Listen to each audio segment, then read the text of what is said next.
Pregrado de Universidad Mayor presenta Presidenciales 2013. La entrevista en BioBio. Conversamos sobre los programas de gobierno, sobre lo que esperan de un país y lo que pretenden para un país, para nuestro país. ¿Cuáles son las utopías? Y si estas son meras utopías o son realizables. Hoy está con nosotros Marcel Clot, representante, candidato presidencial del Partido Humanista. Hola Marcel, ¿cómo le va? Buenas. Una pequeña aclaración, es del movimiento Todos a la Moneda. El Partido Humanista es una de las 20 organizaciones que constituyen el movimiento. Y nosotros inscribimos la candidatura como Todos a la Moneda y tanto la lista parlamentaria como la candidatura presidencial. Partamos por lo básico. ¿Cuál es su motivación para presentarse a una candidatura presidencial? ¿Por qué la toma en este momento? Mira, yo la tomo en este momento porque han habido cambios importantes en la realidad política chilena. Y particularmente el 2011 fue un año que nosotros llamamos de expansión de la conciencia política. Antes del 2011 tú podías plantear educación pública gratuita y no era algo que cupiera ni en el corazón ni en la mentalidad de los chilenos. Después del 2011 hubo muchos cambios en Chile, donde se ve posible que vuelva el país a tener educación pública gratuita, recuperar el sistema público de salud, recuperar el cobre. Hoy día eso va más allá del 5%, es algo ambicionado transversalmente tanto por sectores de derecha como por sectores de izquierda. Entonces nosotros hemos entendido que este es un año en donde es posible cambiarle la dirección y el curso a la economía chilena, a la sociedad chilena, porque los vientos soplan en otra dirección. Y el 2011 es importante porque yo decidí ser candidato porque yo observé el año 2011 una realidad política distinta y porque en la conversación con los estudiantes, con las bases, no estoy hablando de los dirigentes ni de los líderes, estoy hablando de las bases estudiantiles, hubo una demanda, digamos, una interpelación reiterada. Yo estuve en 85 conferencias a lo largo de todo el país, estuve en todas las tomas universitarias, una interpelación hacia mí respecto a que yo asumiera la conducción, ¿no?, y la iniciativa de levantar un proyecto político distinto en Chile. Por eso lo decidí yo, pero no es una decisión que solamente me compete a mí. Acá hay mucha gente, hay organizaciones sindicales, organizaciones sociales, algunos partidos políticos que me plantearon esto, lo discutimos. Es una cosa que no obedece a una iniciativa mía personal, porque efectivamente creo, yo en eso soy muy honesto y sincero, no fue una iniciativa mía personal de yo lanzarme como candidato, sino que fue una decisión colectiva, grupal, que permitió la construcción de este gran movimiento que hoy día es una fuerza política. Marcel, se habla mucho y en todas las elecciones, de las candidaturas testimoniales, de aquellas que no tienen tanto arraigo en las encuestas o dentro de la opinión pública. El Partido Humanista, de hecho, cuando ha tenido candidatos, aquí van más organizaciones, pero también está el Partido Humanista, ha tenido candidatos de bajo apoyo electoral. Desde ese punto de vista, ¿su candidatura es testimonial? Yo creo que no. Nosotros pensamos que no es testimonial por lo que ha ocurrido, ¿no?, electoralmente, ¿no? Nosotros observamos el año 2009, la candidatura de Marco Enrique Ominami logró casi un 20% del electorado. O sea, ahí ya se vio que una tercera vía podía llegar incluso al 20%. Y las otras candidaturas ser ya no hegemónicas, ¿no?, la Alianza y la Concertación. Después tuvimos el año pasado las elecciones municipales, donde hubo un 60% de abstención. Y la elección primaria, donde fue elegida Michelle Bachelet y donde fue elegido también Longueira, en total el voto duro de la Concertación y la Alianza no llega ni al 20% del electorado. Hay aquí un 80% de votantes que están en disputa. Si a eso tú le agregas que hay vientos que soplan en otra dirección, demanda de la ciudadanía por educación pública gratuita, por mejorar sustantivamente el sistema de salud, por la Asamblea Constituyente que ha despertado como un enorme impulso político, por recuperar el cobre, Entonces estamos en un escenario en donde ya estas ideas dejaron de ser testimoniales y hoy día son competitivas. Podríamos perfectamente nosotros, con un 20% de esos 10 millones de votos que están en disputa, entrar en segunda vuelta. Y si nosotros quedamos en segunda vuelta, yo tengo la certeza absoluta que vamos a ganar las elecciones.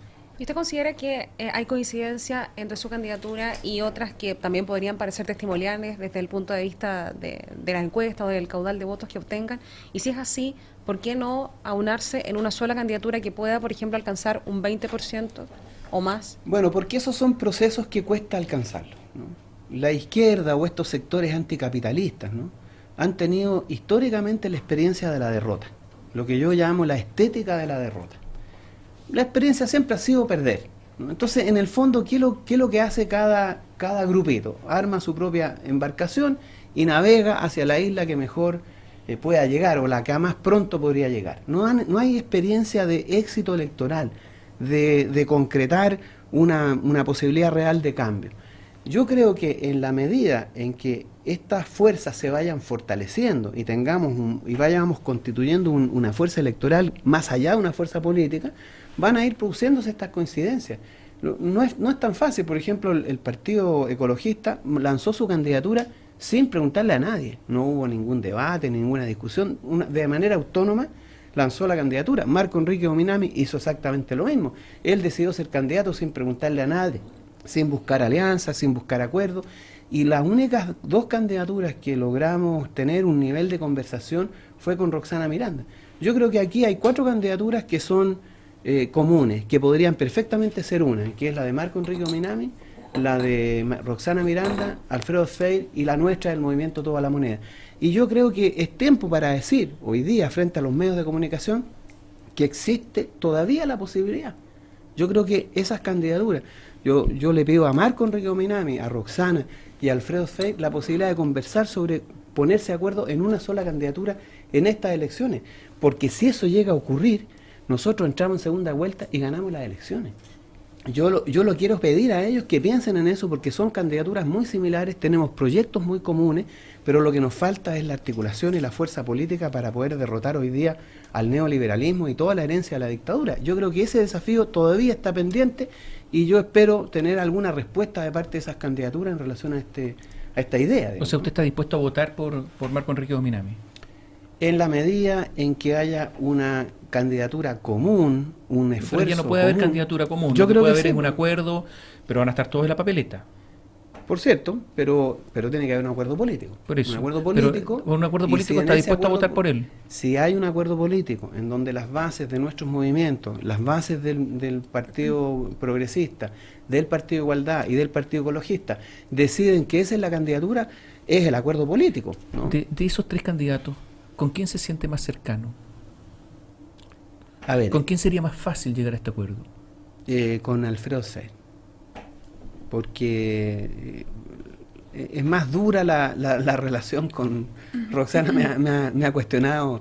Bueno, ha hablado peste de usted. Ha hablado peste. Aquí ¿no? mismo, en Entonces, este mismo estudio. No es tan fácil llegar a un acuerdo con alguien que te ha descalificado tanto, digamos, pero con Marco también yo creo que es más fácil porque, bueno, fuimos compañeros en el termómetro, hemos dado, por lo menos públicamente, hemos estado en el mismo lado, y él se ha aproximado mucho a los planteamientos que nosotros tenemos, porque él, no se olviden que en el año 2009 planteó una candidatura en donde planteaban, entre otras cosas, la privatización de Codelco, de una parte de Codelco. Hoy día está planteando renacionalizar Codelco, está acercándose a la idea de la sociedad de derecho, al terminar con la AFP. Entonces, yo creo que sería más fácil. Pero bueno, la política es la política. Y yo creo que si en un escenario en donde estas 4 candidaturas nos pusiéramos de acuerdo para definir un solo candidato, sería un golpe político a la cátedra y podríamos derrotar a la derecha como nunca en los últimos 40 años. Solo para dejarlo bien claro, ¿ese candidato sería usted?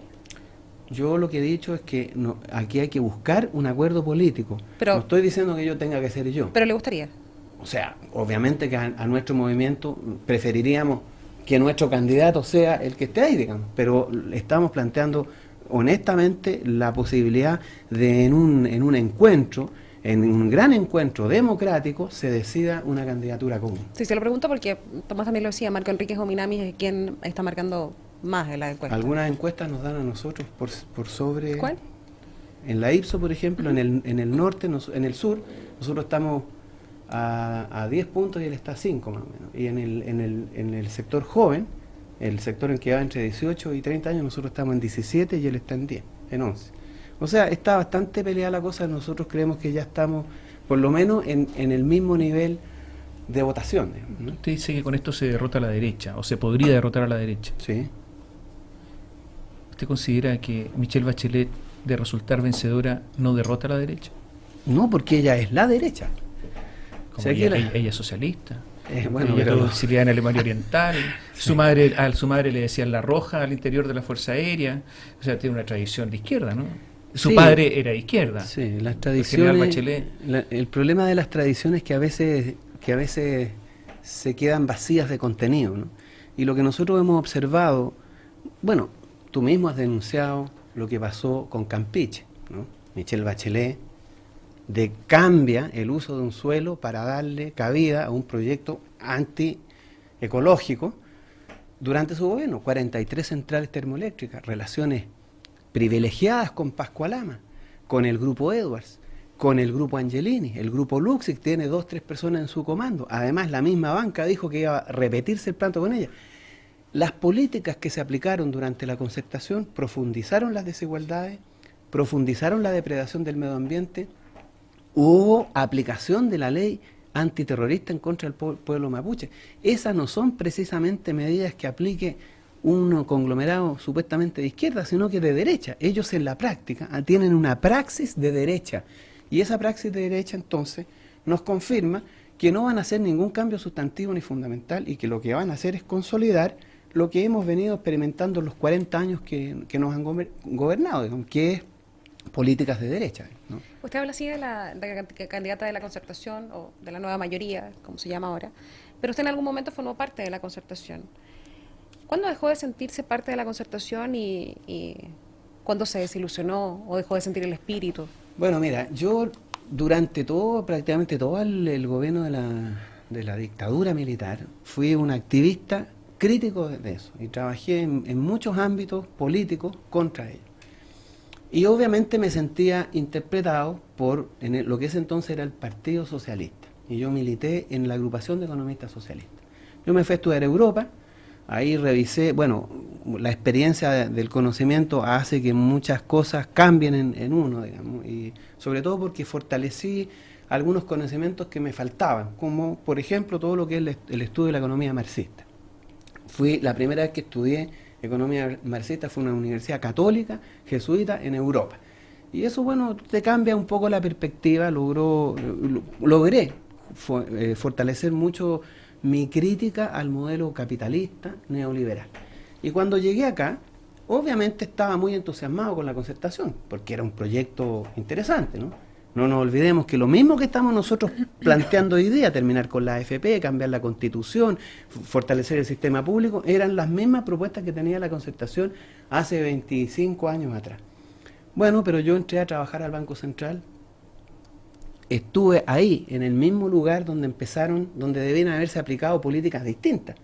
Y al año ya nosotros sabíamos que la concertación había optado por consagrar todas las políticas neoliberales que habían sido implementadas durante la dictadura militar. Es más, acuérdense que hay un plebiscito ahí, el año 89 creo, ¿no?, en donde la concertación acepta cambiar los quórum para quedar con las manos amarradas y no poder cambiar ninguna de las leyes emblemáticas de la dictadura, como la AFP, la ISAPRE.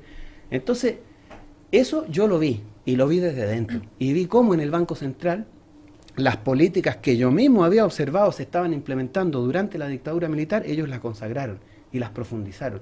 A los 2 años, yo llegué el 90, y el 92 yo estaba fuera de la concertación, estaba fuera del PPD y estaba fuera de ninguna militancia vinculada a la concertación. El año 92, estamos a más de 20 años de eso, yo creo que ya he cruzado el desierto y he pagado en el purgatorio todas las penas por haber participado en la concertación. Pero 10 años después, del 2002, usted se definía de espíritu concertacionista. Sí, 2002. de espíritu. 10 años. Bueno, pero el espíritu que estaba ahí, pues.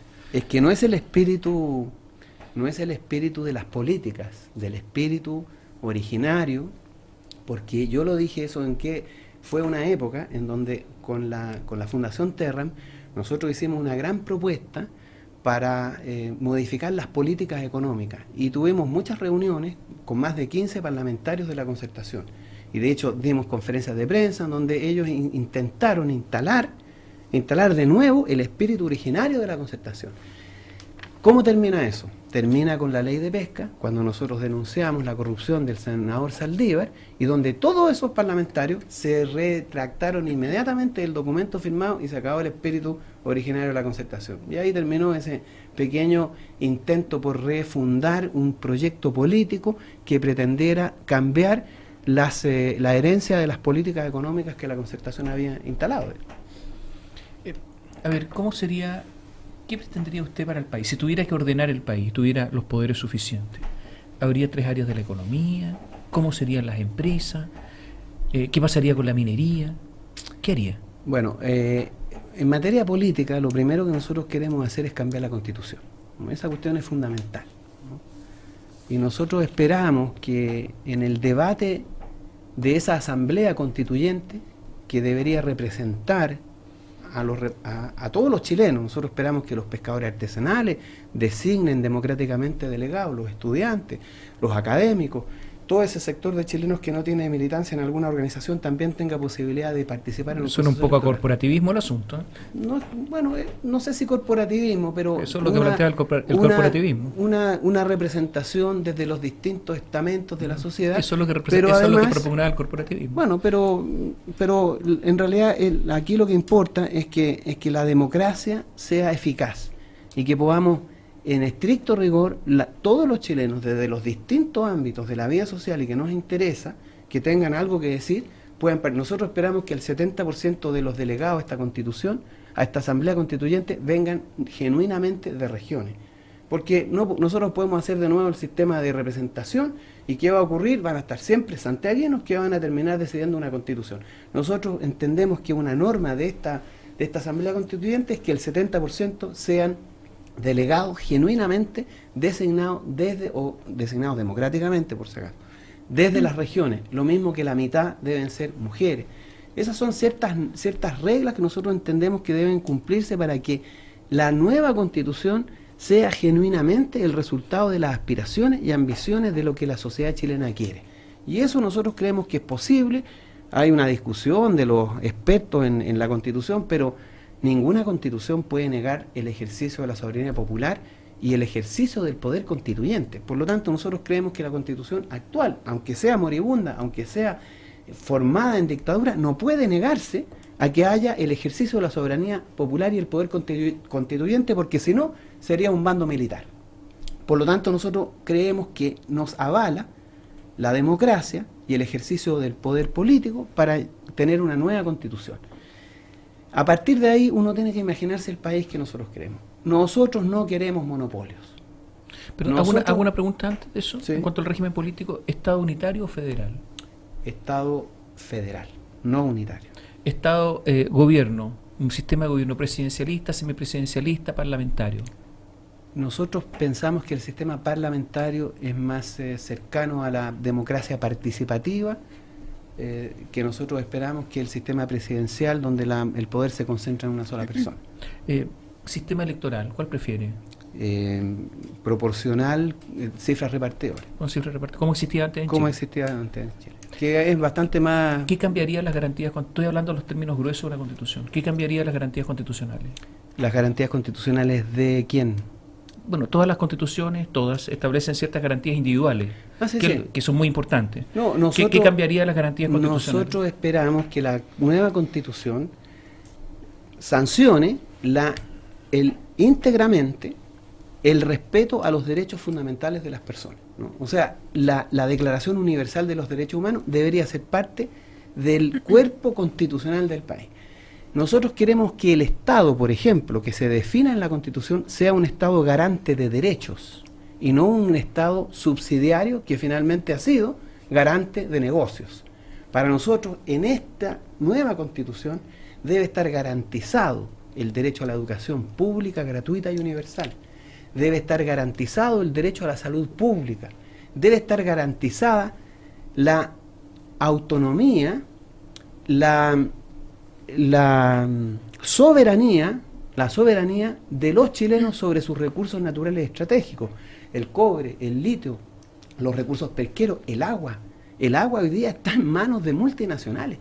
El agua tiene que volver a ser un bien de uso público, de sentido público y para el bienestar de nuestra población y no para negocios particulares que hoy día, como hoy día es, ¿no?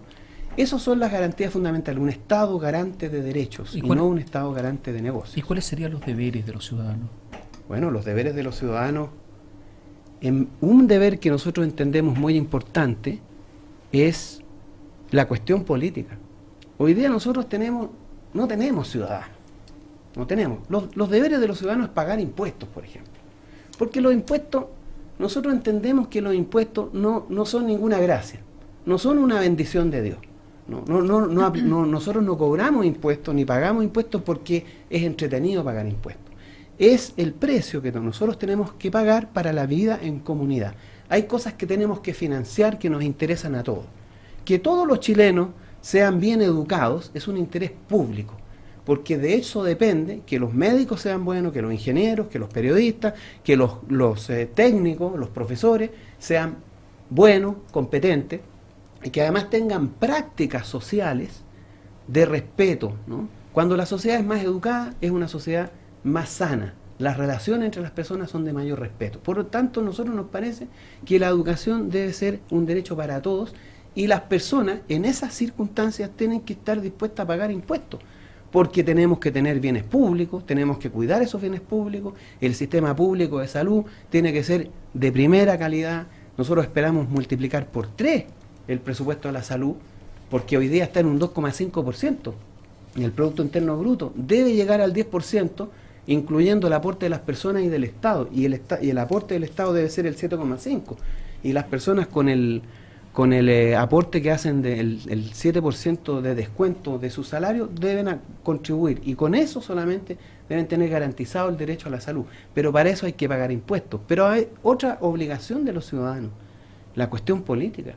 El ciudadano tiene que ser una persona civilizada, tiene que ser una persona que participa en política, porque la política es central en la vida de los pueblos. ¿Pero los va a obligar? No los vamos a obligar, pero los vamos a inducir, vamos a plantear la importancia. No vamos a hacer de esos gobiernos que tienden a degradar la función pública.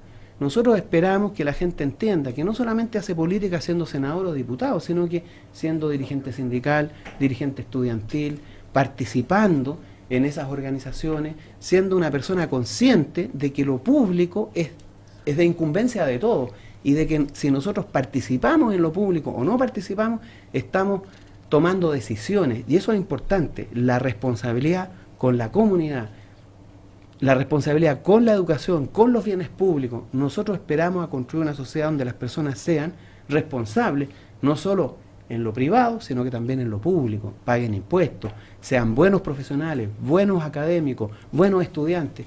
Y eso requiere que el Estado tenga un compromiso por el interés público, que hoy día no lo tiene, porque hoy día lo que hace el Estado es que garantizar negocios privados.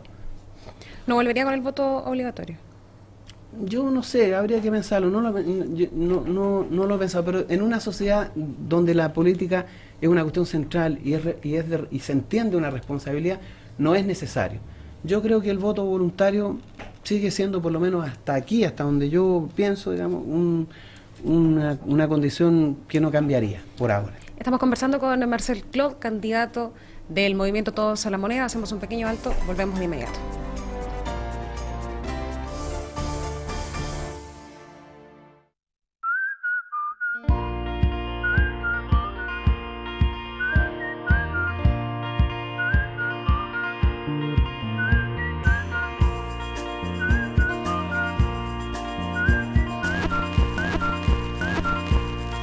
Conversemos de lo que sigue. Especialízate. Sé único. En Universidad Mayor tenemos más de 180 programas en 14 áreas académicas para que cumplas tus objetivos. Posgrados 2013 de Universidad Mayor. Todo para lograrlo.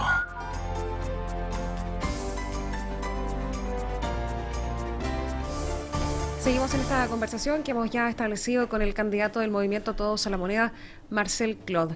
Marcel, en el debate presidencial de la Asociación Nacional de la Prensa, usted sorprendió con una propuesta que dejó a muchos bastante entusiasmados, a algunos que no entendieron mucho de qué se trataba, que tiene que ver con la condonación de las deudas. Sí. Algunos dijeron todos los chilenos, otros dijeron no, en algunos ámbitos no más, lo que tiene que ver con el ámbito social. ¿Nos puede explicar de qué se trata? Mira, yo si hay algo que yo he estudiado como economista es el tema de la deuda. Partí trabajando precisamente en el caso de la deuda subordinada. Y cuando volví de Chile, el primer trabajo que yo hice en el Banco Central fue la deuda subordinada. Hice un gran trabajo, recuerdo que con Sergio Vital, me acuerdo en ese entonces, lo tomó, y a partir de ahí, de ese trabajo, se discute, porque yo hice ese estudio, porque me di cuenta de que los bancos no estaban pagando la deuda subordinada, no la estaban pagando. Entonces hicimos ese trabajo, demostramos el problema, y bueno, yo esperaba que me consideraran en la comisión que iba a resolver el problema, pero me dejaron afuera. Después entendí por qué, porque lo que hizo la concertación fue de nuevo volver a capitalizar los bancos y meterles más plata para resolver el problema de la deuda. O sea, aquí con los bancos en Chile han tenido una libertad y una solidaridad que realmente limita con la sinvergüenzura, ¿no? Le costó al país 40% del Producto Interno Bruto. Yo ayer, hace unos días atrás, conocí un estudio de la Universidad de Chile sobre el problema de la deuda universitaria. Va a salir, se va a dar a conocer públicamente pronto. En ese estudio, que sale publicado en el diario El Pulso, se dice que en algunos años más, 2016, el problema de la deuda estudiantil va a ser una burbuja financiera, va a reventar. Y eso es más o menos así, porque los estudiantes no están pagando, tienen deudas gigantescas. Hoy día ya está en 3.800 millones de dólares. La mitad de los estudiantes no están pagando. Los condena hasta los 50 años a ser personas que no pueden comprar casa, que no pueden obtener un crédito ni nada. Es un problema grave, gravísimo. No solo el de los estudiantes, la familia chilena. La familia chilena, el 70% de las familias está endeudada. Y en promedio le debe al banco el 75% de sus ingresos anuales. Es un problema grave. La pequeña y mediana empresa está igual, ¿no? Entonces, ¿qué es lo que nosotros decimos? El problema del endeudamiento no es de los que se endeudan. ¿Por qué? Porque los salarios son bajos, porque hay que pagar por la educación, porque hay que pagar por la salud si tienes una enfermedad grave, porque los bancos prestan plata sin fijarse si tú eres un buen pagador o no, o si tienes las condiciones de pagar.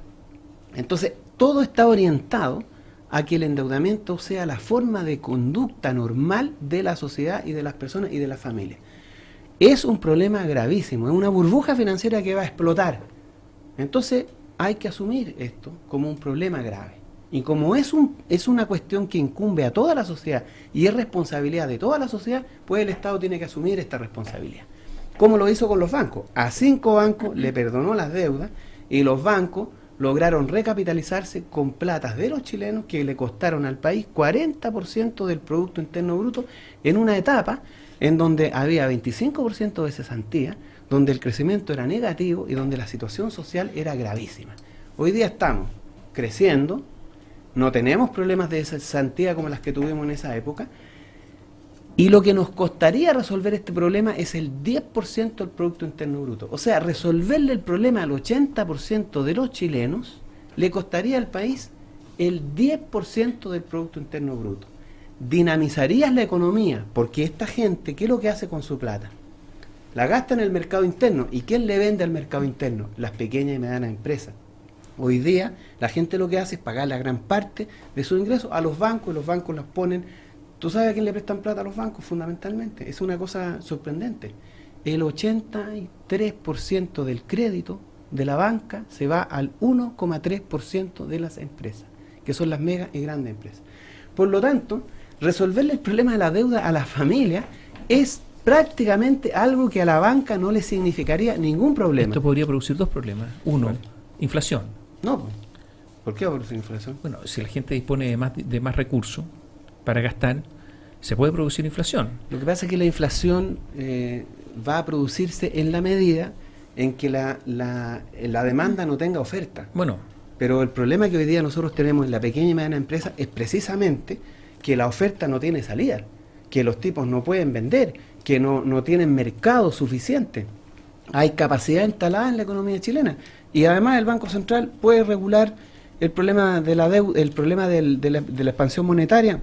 El Banco Central puede regular la ¿y qué pasa la desde el expansión punto de vista monetaria. ético aquellos que tienen deuda, que tienen un sistema de vida de la deuda, que efectivamente tienen mucha deuda y que viven pero que se compraron autos, etcétera, versus los otros que no tienen deuda o que la tienen muy pequeña, pero resulta que se ajustaron el cinturón y que vivieron precariedades enormes? Lo que pasa es que nosotros estamos hablando de las personas que están en situaciones límites. No estamos hablando de los que tienen deuda altísima y que lograron hacerse esas deudas para una vida regalada. Estamos hablando del 70% de las familias que están endeudadas y que tienen una situación absolutamente precaria.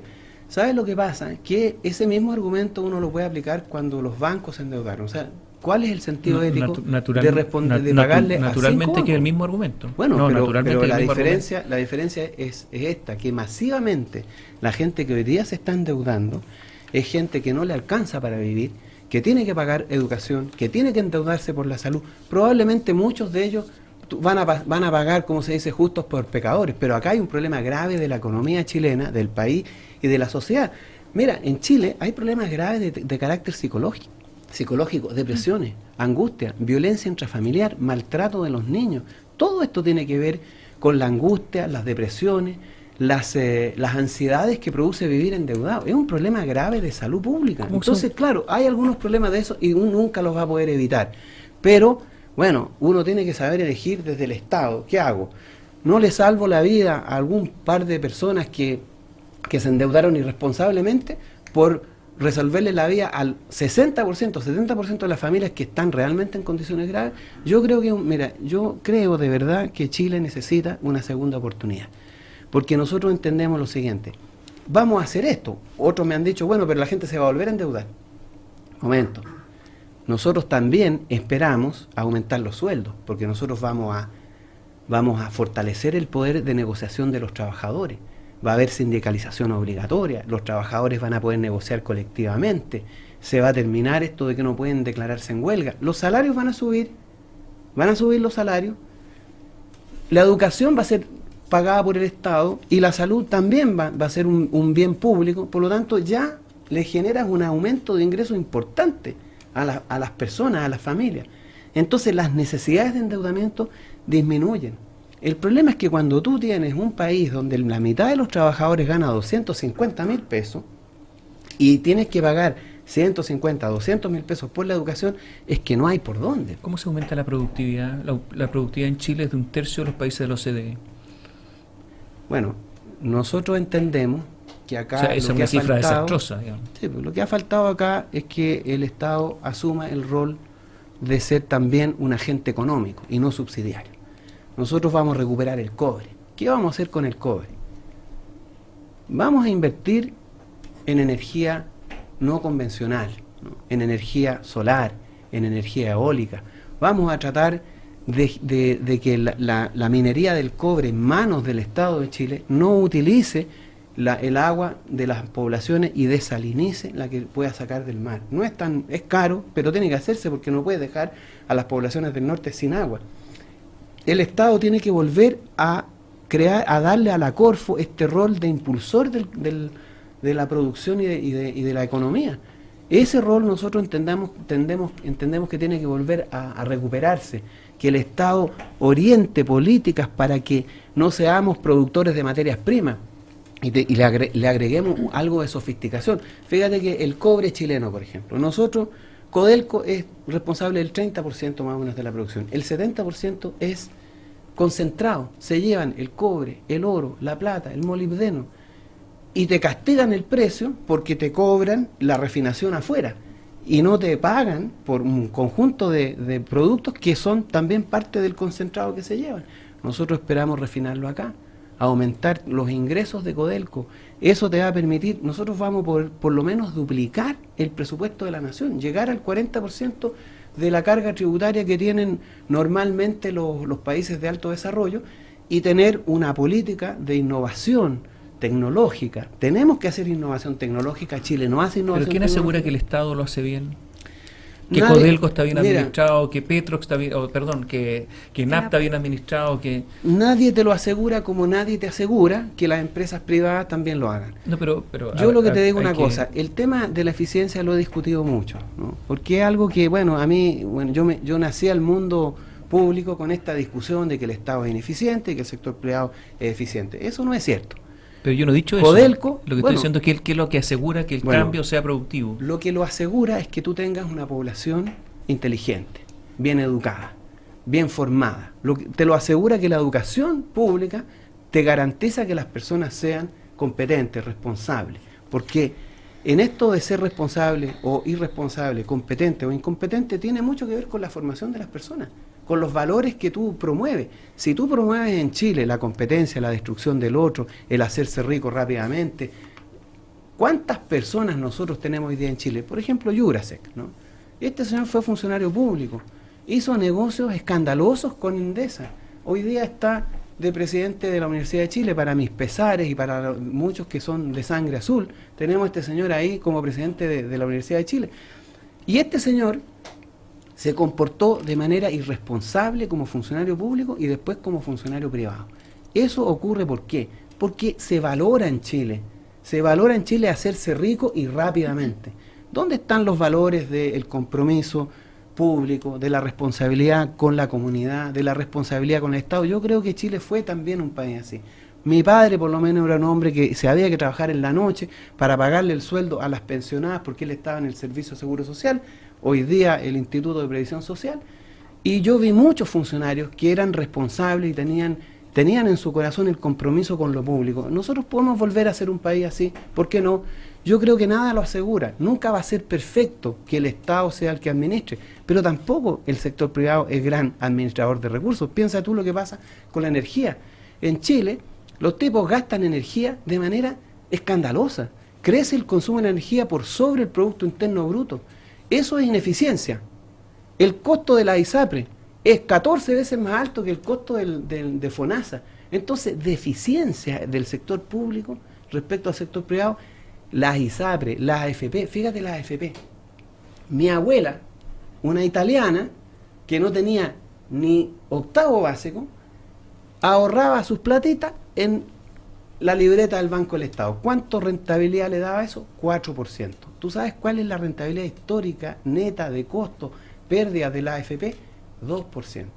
Y son expertos en marketing, expertos en business administration, tienen doctorado, máster y todo lo que tú quieras. Hablan en inglés, en francés y en alemán. Y resulta que te dan el 2% de rentabilidad. El 2008 perdieron el 40% de los fondos. ¿Eso son los eficientes hombres del sector privado? A mí con el cuento de la eficiencia de los privados, francamente yo no se las creo.